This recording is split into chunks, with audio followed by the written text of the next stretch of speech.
Voici le deuxième Jésus oublié de l'histoire. Apollonios de Tyane, c'est son nom. C'était un sage avec sa communauté de disciples, une sorte de version païenne du Christ. Apollonios, c'est l'un des nombreux hommes-dieux de l'Antiquité. C'est-à-dire que l'idée qu'on puisse être à la fois un homme et un dieu n'est pas du tout propre à Jésus de Nazareth. C'est très commun, il y a Pythagore, il y a Épicure, il y a un grand nombre en fait de sages qui sont considérés comme des hommes-dieux.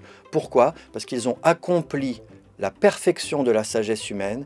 Originaire de l'actuelle Turquie, le personnage a tellement fasciné qu'une légende a vu le jour autour de lui. La légende raconte que c'était un grand mage qui était capable à la fois de deviner l'avenir, de soigner des gens et même de ressusciter une jeune femme. Un jour se produisit une éclipse de soleil et l'on entendit un coup de tonnerre.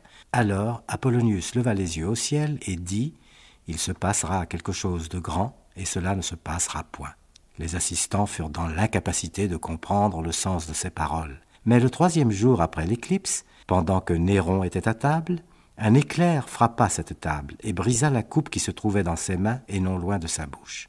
Le fait qu'il avait été si près d'être frappé par l'éclair était annoncé par l'expression « quelque chose arrivera et n'arrivera pas ». C'est Philostrate d'Athènes qui, 200 ans après sa mort, a eu tendance à romancer ses accomplissements. À l'époque, plus l'histoire est merveilleuse, plus elle est digne d'être racontée. Historiquement, ce qu'on sait, c'est qu'il a eu tellement d'importance que jusqu'au 3e et 4e siècle, on utilise encore des talismans au nom d'Apollonios de Tyane. Et sa réputation va continuer, surtout dans l'Église d'Orient, mais aussi en Occident, parmi tous les magiciens. Apollonios de Tyane est pourtant d'abord un philosophe. Et comme tout philosophe, il cherche la sagesse. Pour ça, il voyage avec ses disciples et va à la rencontre d'autres penseurs. À Babylone pour apprendre la divination, en Inde pour discuter avec les bouddhistes, puis à Rome, en Égypte, en Éthiopie. Apollonios se définit comme un pythagoricien. Les pythagoriciens sont des rationalistes. Ils ont un rapport au corps qui est beaucoup plus intégré, incarné, que ça va se produire à partir de Platon. Ils considèrent que la santé et la vertu, c'est la même chose. Le soin de l'âme passe par le soin du corps. Son aura se répand via ses témoins et ses admirateurs, mais aussi ses détracteurs qui le voient comme un charlatan.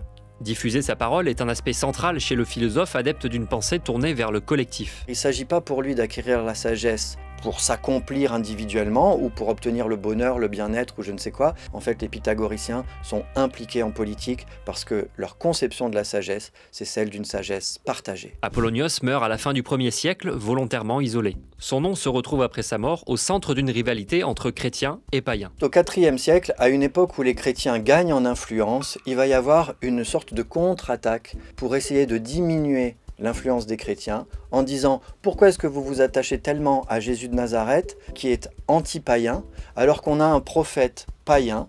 L'Empire romain, converti au christianisme, interdit de diffuser toute information sur lui sous peine de mort. En revanche, dans l'Église d'Orient, qui revendique son héritage grec, Apollonios va rester une superstar pendant tout le Moyen-Âge. En fait, il y a plus d'éditions de la vie d'Apollonios de Tyane à Byzance au 9e siècle que l'Odyssée d'Homère. En Occident, son nom disparaît jusqu'au 15e siècle où le livre est réédité. On parle de lui dans des cercles confidentiels, par exemple chez les occultistes du 19e. Il est pourtant un personnage inspirant pour notre temps, avec 2-3 leçons à garder. Apollonios, il fait tenir des choses que nous, on a séparées et qui s'affrontent. Par exemple, la notion de spiritualité et la notion de rationalité, chez Apollonios, ça va ensemble. Toutes les religions sont considérées comme traductibles les unes dans les autres. C'est-à-dire que si vous rencontrez Bouddha en Inde, vous allez dire « Ah ben je le reconnais, c'est Zeus ». Au lieu de dire « Mon Dieu n'est pas ton Dieu », Apollonios incarne une forme de tolérance qui consiste à dire « Raconte-moi ce qu'est ta spiritualité, je vais y reconnaître la mienne ». Et aussi, ne viens pas me suivre moi comme un guide, essaye de te mettre à l'écoute de toi-même parce que tu deviendras de cette manière ton propre guide. C'est donc un maître de liberté, paradoxalement.